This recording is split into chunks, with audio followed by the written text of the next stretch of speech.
Te escuché en varios análisis respecto del resultado. ¿Le fuiste encontrando más vueltas distintas o no? ¿O sostenés que fue un gran triunfo de Milei? No sé si es el candidato natural. Te escuché decir candidato natural el 2027. Sí, lo que no quiere decir que tenga la reelección garantizada, quiero ser claro en esto. Es el candidato natural porque es el único que quedó. Perdieron todos los demás. Los 3 gobernadores de las principales provincias, Buenos Aires, Córdoba y Santa Fe, perdieron en sus provincias. ¿Y lo descartás a Kicillof? No descarto a nadie. Que no haya un candidato natural no significa que no surja. Y todos los presidentes surgen por sorpresa. Alberto Fernández estaba guardado. Mauricio Macri, 4 años atrás, 4 años antes de ganar la elección, no pudo presentar lista en 2011. En 2013 le tuvo que meter 2 submarinos a Massa. No podía presentar lista de diputados. Antes era Pingüino Pingüina. También fue una sorpresa Cristina. ¿Y quién esperaba a Kirchner en 2003? Así que un candidato natural no significa un presidente cantado. ¿Y vos, Andrés, esa sorpresa de cara al 27, por dónde tenés posibilidad de vislumbrarla, por dónde podría venir? Tiendo a pensar que no por atrás, que no viene del pasado, que no viene de alguno de los que conocemos. Que si hay alguien que no sea el candidato a la reelección, es alguien que viene por adelante, es alguien que todavía no conocemos. Que no conocemos. Que no vemos venir. Porque esto es lo que estamos viendo en buena parte de los países que se nos parecen, o sea, que son democracias presidencialistas. A Trump, en 2016, nadie pensaba que iba a ganar las elecciones. Hillary era cantada. Mauricio Macri apostó todo a Hillary. Después se dio vuelta porque tenía la suerte de conocer personalmente a Trump. Bolsonaro fue 28 años diputado federal, diputado nacional. Fernando Enrique Cardoso fue 8 años presidente y decía, yo no sabía que existía. 8 años presidente, el tipo estuvo durante sus 8 y 20 más sentado ahí y el presidente no sabía que había existido este tipo. El presidencialismo te sorprende y ahora además con la velocidad que se acelera, te sorprende para adelante. Sí, y vamos hacia un mundo en el que es difícil las reelecciones. Pongo 2 casos puntuales por el tipo de liderazgo, Trump y Bolsonaro. Sí. Pueden volver, Trump volvió, pero ¿vamos a un mundo así por las características de la velocidad que tiene este mundo o por el liderazgo que ejercieron puntualmente esos líderes? Te agrego Macri y Alberto Fernández. Bueno, claro. Macri que la pierde y Fernández quien la intenta. Pero no sé si es el mundo o el ciclo. Si las cosas se aceleran definitivamente, hay una evolución impensada, entonces vamos a pensar que es un mundo nuevo. Hasta 2015-2016 la tasa de reelección presidencial en América Latina era 95%. Wow. De cada 10 presidentes que buscaban la reelección, 9,5 la conseguían. En Estados Unidos era de 75. 3 de cada 4. Y ahora de repente lo que observó, el fenómeno de la presidencia intermitente, de la reelección no consecutiva en Estados Unidos, se había producido una vez. Grover Cleveland, hace un siglo, más de un siglo ahora. Así que Trump es un fenómeno que ocurre una vez en un siglo. Están pasando cosas raras, pero no sabemos si es porque cambió el mundo o hay un ciclo. En América Latina, el ciclo es el precio de las commodities, tasa de interés. Vos tenés commodity baja y cualquier presidente pierde. Cuando lo que vos vendés vale poco, entonces aunque seas un buen presidente, tu desempeño económico es bajo, es malo. O sea, los 2 grandes números que afectan a un presidente en América del Sur son la tasa de interés, que la fija Estados Unidos en la Fed, y el precio de las commodities. Si hay una tasa alta, los capitales se van y vos te quedás sin inversiones. Macri 2018. Exactamente. Si vos tenés una commodity alta y una tasa baja, reelegís aunque seas malo. Si tenés al revés, commodity baja y tasa alta, perdés aunque seas bueno. ¿Y a qué? Dale, digo, Andrés. No, que te escuché en varias entrevistas de esta semana de hablar de que Milei tiene un modelo de desarrollo. Él no lo llamaría así. No, él no lo va a llamar así, pero vos lo ves así. Sí. ¿Y por qué lo ves así? ¿Qué ves? Lo que veo es que él es un economista semiclásico. Después se mete en la escuela austríaca, que es una novedad porque él no era narcocapitalista hasta hace unos 15 años. Pero él cree en las ventajas comparativas. Y cree que Argentina tiene ventajas comparativas en algunos sectores específicos que son sectores del futuro. Energía, alimentación menos. Argentina vive sobre todo de vender alimentos, ahora viviría de vender energía que incluye minerales. Y después un par de cositas fundamentales como la distancia y el frío. La distancia de los centros de conflicto geopolítico y el frío que te permite refrigerar más barato a las nuevas tecnologías que calientan un montón y es carísimo mantener fresquitas. Tal vez eso, tenemos la Patagonia fría y con energías renovables. Una cordillera en la que producimos el 10% que Chile, siendo que es posiblemente la misma cantidad de mineral. más el petróleo, que es lo que ya está dando, y el gas, Vaca Muerta. Vaca Muerta es la segunda pampa húmeda. Así que él ve un país con potencial y que lo que necesita, y ahí viene su liberalismo, para desarrollarlo es mercado. El Estado retirándose y el innovador, el empresario, con hambre, invirtiendo. Y entonces él cree que la retracción del Estado y las ventajas comparativas te producen eso que llamaríamos modelo de desarrollo. Y hay un factor más ahí, ¿no? La intervención de Estados Unidos. Yo me imagino que él lo ve como puente. Yo lo veo más como una invitación al desarrollo, pero yo tengo el desarrollo en la cabeza, él no. Él ve mercados y crecimiento. Entonces él piensa que Estados Unidos le presta un puente de plata. De dinero. Sí, sí. No del mineral. Porque hasta que la economía que él imagina funcione sola, piloto automático, hace falta 5 años de inversiones. En 2030 Argentina vuela sola. Es lo que él piensa. Mientras tanto, tenés que llegar. ¿Pero esto es una invitación al desarrollo Claro, o es una dependencia? Cada vez que usamos la palabra desarrollo no estamos hablando de la cabeza de Milei. Sí, sí, en los términos de lo que vos lo estás planteando. Sí. Bueno, no sabemos. Parece que soy optimista cuando diga esto. Yo No, pero se está escuchando mucho el término, es una invitación al desarrollo.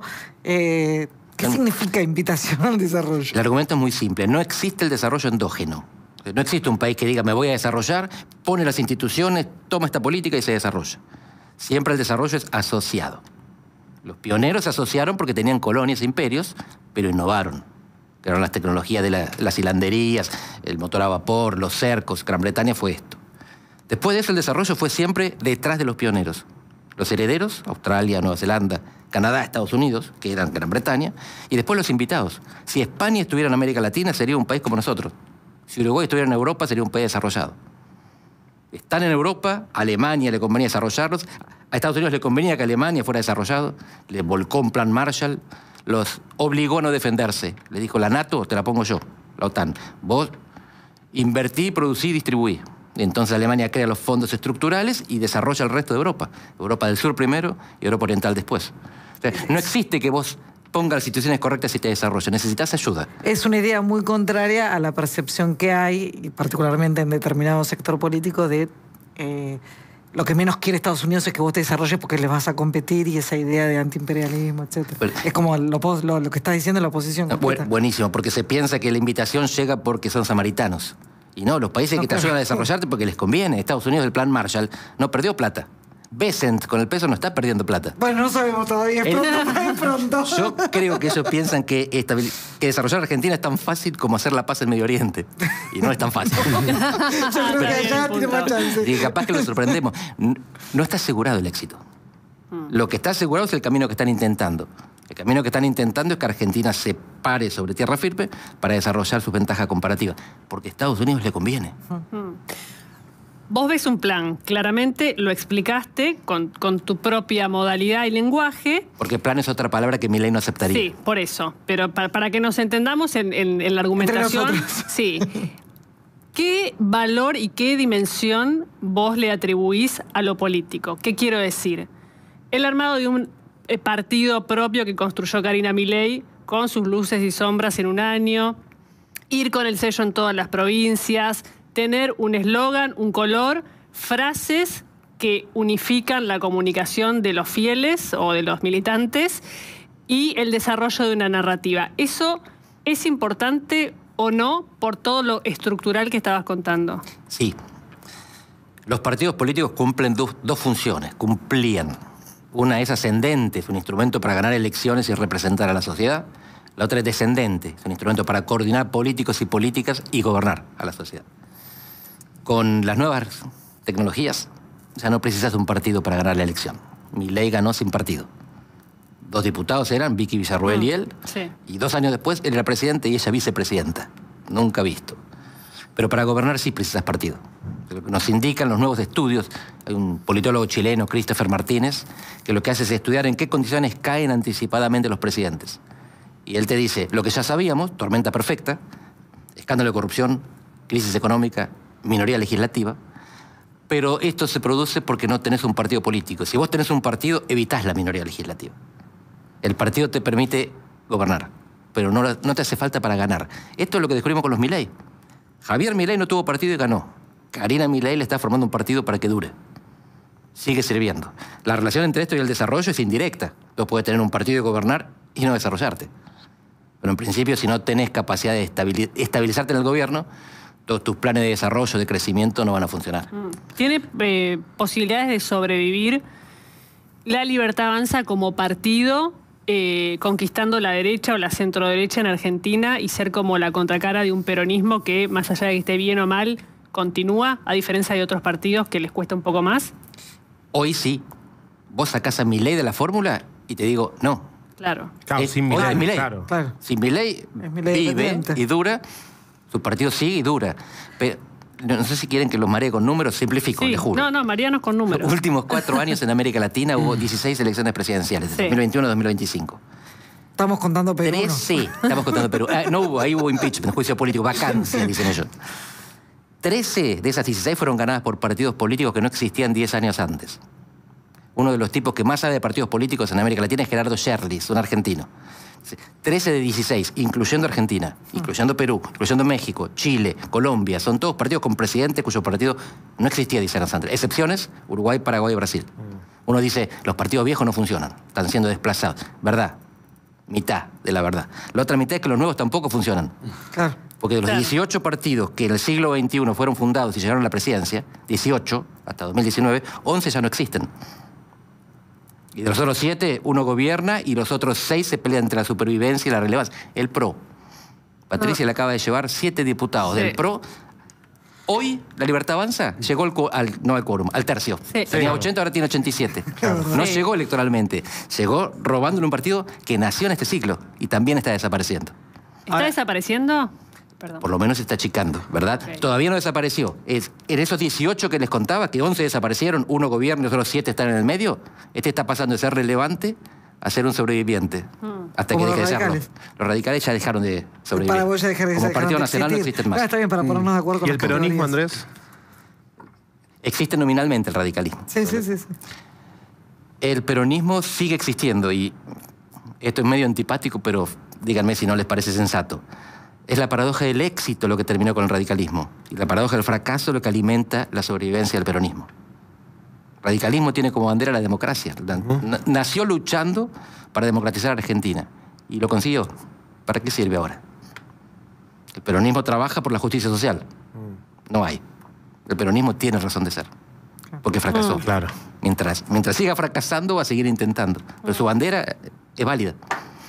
Hay una frase, perdón, que me hiciste acordar de la Nata, que lo decía en tono muy provocador, y decía, mientras haya un pobre en la Argentina va a haber peronismo. Mismo argumento. Jorge lo decía con Sí, la con eso, provocación. la con la caracterizaba. provocación, sí. Pero es una mirada también muy propia del antiperonismo esa. Yo no soy antiperonista. La Nata No tampoco, sé qué te piensan digo. los antiperonistas. En todo caso, la justicia social me parece valorable. A mí, otra vez, a Milei no. A Milei no, Para sí. Milei es una aberración de la naturaleza. Pero hay buena parte de la sociedad argentina que sigue valorando la equidad distributiva, la dignidad en la pobreza y la justicia social. Y con respecto a esto que vos señalabas del desarrollo, que no son palabras de Milei, pero que podrían acomodarse hacia el rumbo, ¿no? Donde va Milei, de acuerdo a tu mirada, ¿qué pasa con la distribución? Porque es algo que podría darse, un desarrollo sin distribución, Sí. ¿no? Dado que, en principio, el presidente no tiene eso en la cabeza como un valor a conseguir o algo importante. No la distribución como lo estás pensando, Ajá. no la distribución de la riqueza. Él piensa la distribución de la población por decisión autónoma de la gente. Piensa, si nosotros desarrollamos Vaca Muerta como se está desarrollando... Neuquén ya tiene el PBI de Mendoza y va a seguir avanzando. Sí. Dani Steingart de Fundación Fundar tiene todos los datos, es Sí, sí. fascinante. Y creó 8.000 empleos y en la provincia de Buenos Aires se perdieron 40.000. En una de- Muestra que va, cómo va, ¿no? En una década, Neuquén va a ser tan rica como Córdoba y Santa Fe, con menos población. Así que per cápita va a ser mucho más rica. Está lleno, son anécdotas, no valen anécdotas, hace falta la estadística. Pero vos Sí. te subís a un taxi, un Uber y te encontrás con gente que te dice que está pensando en irse a Neuquén porque ya su familia se fue, sobre todo si son venezolanos e ingenieros en petróleo, que hay unos cuantos. La apuesta es reconstruir una Argentina diferente a aquella que produjo el peronismo. El peronismo es un producto de migraciones internas hacia los conurbanos. La Argentina de Milei es migraciones internas hacia la periferia. Hay una redistribución, pero es la gente insatisfecha que por decisión individual, que produce mercado, va a donde está el trabajo. No es el Estado. O sea que hay una confianza casi religiosa en que el día de mañana ese desarrollo va a generar que el mercado acomode ese crecimiento, va a dar información para que los individuos tomen decisiones racionales en su beneficio y eso crea el bienestar, no sé si lo llamaría colectivo, pero sí, dice, es Adam Smith, básico. La mano invisible es individuos múltiples tomando decisiones sobre su propio beneficio que generan riqueza colectiva. La composición del apoyo a la Libertad Avanza se fue modificando. Hubo varios informes estos días que tenían que ver con una comparación del apoyo en el 2023 y el apoyo actual, incluso en algunas elecciones provinciales, provincia de Buenos Aires, Ciudad de Buenos Aires, que se parece un poco más al voto de Juntos por el Cambio. Esta cosa de transversal y haber conquistado sectores más populares que lo ponían en sintonía con el peronismo, le disputaban el mismo voto, parece que haber quedado a un costado. ¿Eso lo ves consolidándose? ¿Es solo una foto? ¿Hay que ver? Recién hablábamos de la aceleración y de lo que puede estar cambiando en Argentina y en el mundo. Esto no cambió. Hay una correlación directa entre nivel económico-social y voto. En Argentina el voto es de clase, no es de ideología. Si vos tenés menos educación formal y menos ingresos, tenés más voto al peronismo. Y al revés, vos tenés más educación formal y más ingresos, tenés menos voto al peronismo. Se puede plantear de diferentes maneras, pero sectores populares votan más peronista, clase media votan menos peronista. Milei fue transversal en 2023. Los chicos rugby, los chicos rapi, norte conurbano, sur de conurbano, lo votaban en cantidades similares. En las villas y en los countries él tenía mucho apoyo. Fue perdiendo el apoyo en los sectores populares, en la capital y en el conurbano, y sin embargo, compensó con creces en el sector más privilegiado. Y por eso gana las dos Buenos Aires que la había perdido en 2023. Él perdió las dos Buenos Aires en la primera vuelta del 23. ¿Y eso por qué puede ser, Andrés? ¿Puede ser que el llamémosle mileísmo se esté consolidando como un vehículo sustantivo del antiperonismo? Yo lo llamo no peronismo. Ok. Por una razón muy simple, porque está lleno de gente que no es peronista, pero tampoco es anti. Claro. Si vos no sos religioso, sos agnóstico, no sos antirreligioso. Totalmente. Es más de hecho, podés llegar a votar un Alberto Fernández. Es más abarcativo. Eso demuestra que no hay tanto o tener un Scioli en el gobierno. Es más abarcativo el no peronismo. El no peronismo incluye al antiperonismo. antiperonismo. Exactamente. Y hay mucho... El gobierno está lleno de peronismo. Empezando por los Menem. Sí. Hasta el nombre te lo indica. Sí. Pero después tenés... Sebastián Pareja. Y Ritondo y Santilli. ¿De dónde viene todo esto? Sí, obvio. Ahí hubo un reprocesamiento. Ya no se identificarán como peronistas, pero ese es el origen. Pero lo pensaba por esto que vos decías de cómo está cambiando el voto de los sectores. Se normalizó. El mileísmo la Argentina normal es peronista y no peronista. Claro, a eso. Y Milei, tac, corta transversalmente. Exacto. Hoy no. Hoy Milei representa la mitad de la Argentina normal. Ahora, Andrés, en el 23 el triunfo de Milei fue como un tsunami en el sistema político. ¿Vos creés que lo que pasó este domingo fue como un segundo tsunami? ¿En qué sentido? En un conjunto de dirigentes, después podemos charlar de algunos partidos como el PRO, que pareciera que después de esto, bueno, es un partido medio terminado. Me gusta mucho la imagen del tsunami, porque el agua entra del mar y arrasa kilómetros tierra adentro. Después se va y la tierra sigue ahí. Claro. Milei arrasa con un tsunami, pero todos los gobernadores e intendentes siguen siendo los partidos tradicionales. Las 10 elecciones provinciales que hubo este año las ganaron los partidos que gobernaban, salvo en la capital federal. Así que por ahora Milei es agua que entra en la tierra, pero la tierra sigue estando ahí abajo. Milei ganó en provincias que perdió cuando compitieron provincialmente este mismo año.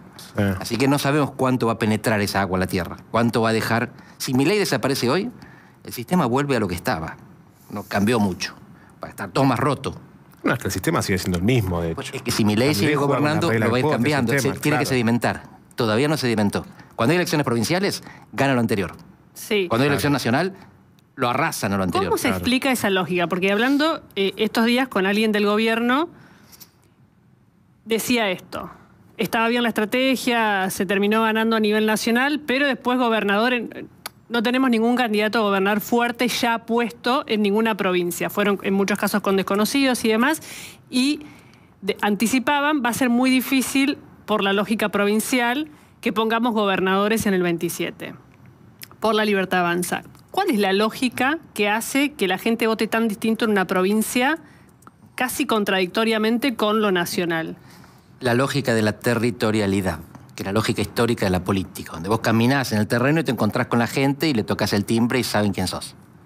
La lógica nacional no es más territorial, es virtual. La lógica, ¿cómo llegó Milei? cómo ganó en distritos que nunca visitó ni fiscalizó. Porque llegó por los medios y por las redes. Y esto hoy, les doy un ejemplo, yo soy de Olavarría. Azul, ciudad 50 kilómetros, la ruta 3, que nos une con Buenos Aires y con la Patagonia, está destrozada. Los pozos así no se puede circular, hay que ir por ruta 51. Las Fuerzas Vivas en Azul le hacen un pedido a la Dirección Nacional de Vialidad y el asesoramiento jurídico, la respuesta es, la ruta está perfecta. Indignación total, hervía la ciudad.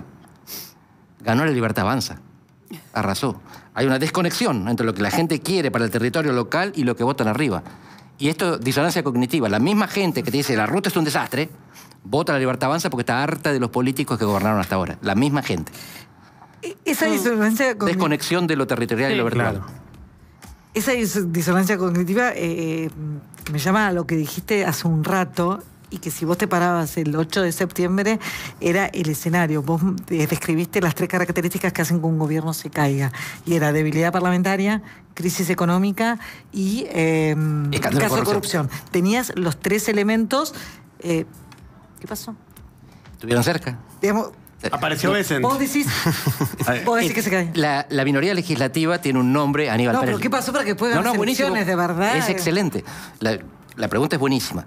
Se llama escudo legislativo en ciencia política, cuando vos tenés un tercio de bloqueo que impide el juicio político. Aníbal Pérez Linian, un politólogo argentino top, es el que trabaja sobre esto. Los juicios, ya no hay golpe de Estado, pero hay presidentes que siguen cayendo. Dice, le caen por juicio político cuando les pasan estas tormentas perfectas. Cuando vos no tenés escudo legislativo, lo podés sustituir por el escudo popular. Milei, claro. Primer año de mandato, tenía la gente a favor. Exacto. Entonces los políticos no le iban a hacer juicio político, porque se los comía la gente. Cuando se va acabando esto, porque la economía no resulta, se consigue el escudo exterior, que es una innovación de él. ¿Quién pensó que venía a Estados Unidos con el cañón de dólares y le decía, lo que necesites pedí? Después ponía condiciones, porque al mismo tiempo le hablaban a la audiencia doméstica y tenían que ir relajando. O sea, puedo hacer así como ya para flashear, ¿De la Rúa hubiera sobrevivido si hubiera tenido un Bessent?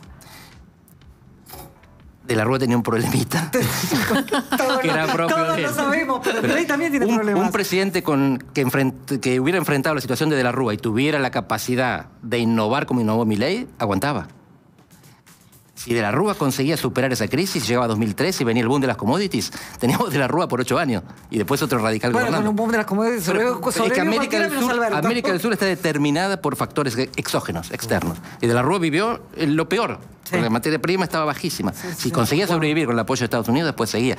Pero no subestimo a Milei, ni sobreestimo a De la Rúa. De la Rúa tenía inconvenientes propios y Milei tiene una capacidad de innovar que nos sorprende a todos. No hace falta que nos guste para sorprendernos. Sí. Andrés, ¿y la boleta única llegó para poner en crisis el sistema electoral? Digo, tal como estaba concebido. Yo tengo mi escepticismo, pero no me baso en sentimientos. La única evidencia empírica que tenemos de efecto de la boleta única por ahora es una confusión que generó que en las 8 provincias donde se votaba senadores hubiera más voto en blanco a diputados. Sí. La gente, muy notorio, metía 2 cruces, metía uno. Sí, claro. Todo lo demás estoy dispuesto a que me presenten evidencia. Que liberó a la gente, porque cuando vos llevas la boleta, aunque la gente vota lo que quiere. Pero si vos llevas la boleta, te facilita la cosa, ley de menor esfuerzo. Acá no. Estabas ante un papel en blanco con una lapicera. El cerebro estaba libre para elegir lo que quisiera, pero hasta ahora no conozco ninguna investigación que haya medido ese efecto. Los que la promovieron dicen, el peronismo perdió porque transparentamos la elección. Lo acepto como hipótesis. Claro. Pero necesito la prueba. A mí me impactó los casi 3 puntos de Burlando. No, lo digo en serio, por eso es boleta única. Es alguien que dio 5 entrevistas antes de una elección, que tiene una cara más o menos conocida, que él vino acá y nos dijo, la gente no sabe que soy candidato prácticamente, y que sacó más votos que Florencio Randazzo, por ejemplo. Sí. Bueno, ustedes saben la diferencia entre el ruido y la señal. Vivimos rodeados de ruido. La gente no tiene tiempo de invertir para saber quiénes son los candidatos. Y los políticos siguen haciendo campaña tradicional. Se filman y te hablan. Y si la gente no los conoce, no los mira, no los ve. Bueno, por eso las celebrities son las únicas que están en condiciones de construir. El ejemplo del radicalismo, que preguntaba. ¿Cuáles son las innovaciones del radicalismo en las últimas 2 décadas? 4 celebrities. Martín Tetraz. Martín Tetraz, Martín Lustó, Carolina Lozada y Facundo Manes. Claro. No son políticos que surgen de la militancia, son tipos conocidos de afuera de la política. La política los importa, pero esto no es nuevo. Menem con Palito Ortega, con Reutemann, con Scioli. Solo que antes convivían los políticos tradicionales y las celebrities. Hoy si querés ganar necesitas una celebrity. Si sos un político tradicional, tenés que ¿Vieron Black Mirror, episodio 1? Sí. Bueno, necesitas un chancho, vas a la Sí. Plaza de Mayo y haces algo que llame la atención. Sí. Si En no, cualquier momento. No te miran. La gente no tiene adictos. Sí. tiempo para perder en escuchar 30 segundos de alguien que no conoce. ¿Ves El- algún tipo de problema en esto de que se extienda el uso de celebrities para poder ganar una elección? Me parece inevitable. Y no necesariamente malo, pero estoy abierto otra vez a la evidencia. La celebrity no carga consigo un valor moral. Hay de todo. Lo que trae es lo que en inglés se llama name recognition. Aparece o la cara. Burlando era conocido, ya está. La gente lo ve burlando y lo ve a Randazzo y se pregunta, ¿quién es Randazzo? Nosotros somos gente interesada en la política, sabemos DNI, trenes, ministro, Cristina. La gente no tiene idea. El común de la gente. Claro. Somos gente, estamos... ¿Por qué? Porque buena parte de la gente son chicos de menos de 35 años. Claro. ¿Cuál es el promedio en Argentina? La edad mediana son 32. ¿Y en África? 19. Y en Europa 44. O sea, nosotros estamos en el medio. Estamos en el medio. ¿Qué pregunta le hiciste, Iglesias? Sos bravo. Sí, sí, lo Me de escuchó, África, me escuchó. lo escuché. Sabía que sabía. Si no, Nunca lo- ok. nunca Yo lo- digo, no fue una trampa. Nunca lo voy a traicionar, Andrés. Gracias. Lo conozco hace mucho. 19. Sabía que sabía la- Los africanos son jovencísimos. Los europeos son viejísimos. Claro. Por eso la corriente migratoria. No es que fallan las fronteras, es que los africanos son muchos, jóvenes y pobres. Estamos todos por Los encima de europeos. la media. Sí. Tremendo. Bueno, También tenemos, es así. No nos deprima, Porchela. No, bueno, pero tomaron Es una nota. ¿o realidad. no? que- no- tenemos que Incluso de la estudiar media para europea. Somos europeos. Nuestras, vos nuestras bien instituciones atrás. no funcionan, porque nosotros no representamos a buena parte del electorado. Para entender cómo funciona esa parte del electorado hay que ver adolescencia. Ay, sí, Netflix. ni me digas. Claro. O a No, tu no votan sobrino- los chicos de 13, o a tus pero... sobrinos. Sí. Ah, no, yo pensé que era los adolescentes. A mí mi hija No, me la- dijo... la serie, la serie. sí, no, por eso te entendí mal. A mí mi hija en agosto del 2013, antes de la elección, me dijo, mamá, el próximo presidente va a ser Javier Milei. Agosto. Bueno, porque lo veía claro. muchísimo. A mí mi hija también. Tiene Es más, 11 años. Entre ellos, A mí me dijo, votar entre ellos no contra había ese otro fora. candidato. Hablar con los adolescentes, no existe otro político para los chicos. No, es verdad eso. No ven otro. Es lo que ven, no es que Claro. ven y comparan con Cristina y con Kicillof y con los radicales. Bueno, lo ven pero- ahí nada pero más. lo que vos decís- Es dúctil para... Sí, pero está bien en el sentido de la conversación de ellos, lo que reflejan es lo que puede pasar. Una nena de 11, 12 años no, pero si le llega él como político, evidentemente, sobre Claro, sectores que claro. van entre los 20 y los 30, hay algo que está generando. Sí, claro. Claramente. Igual, una Sí, hija. sí. No tenés un hijo. No. Porque tu hijo no solamente te hubiera dicho que ganaba, sino que hubiera salido con las banderas a defenderlo. Sí. El fervor de los Claro. jóvenes varones es Sí. tremendo. La Sí, percepción es similar cierto. con las chicas, es el único que existe. Pero a los chicos les encanta. Y las chicas depende. Es cierto. Es cierto. Gracias, Andrés, por haber estado hoy Buenas acá. noches. Muy interesante, como siempre. Bien, nosotros nos vamos a la tanda, pero antes, doctor Mayol, ¿está en condiciones de anticipar la incógnita del día? Que hoy Sí. le prometemos que va a salir. ¿Qué? No ¿Que pasa nos nada. Que va a ser enteraremos el develada. lunes? No, vamos a meternos, vamos a jugar un poco adentro del PRO. ¿Qué está pasando? ¿Cómo quedan las fichas?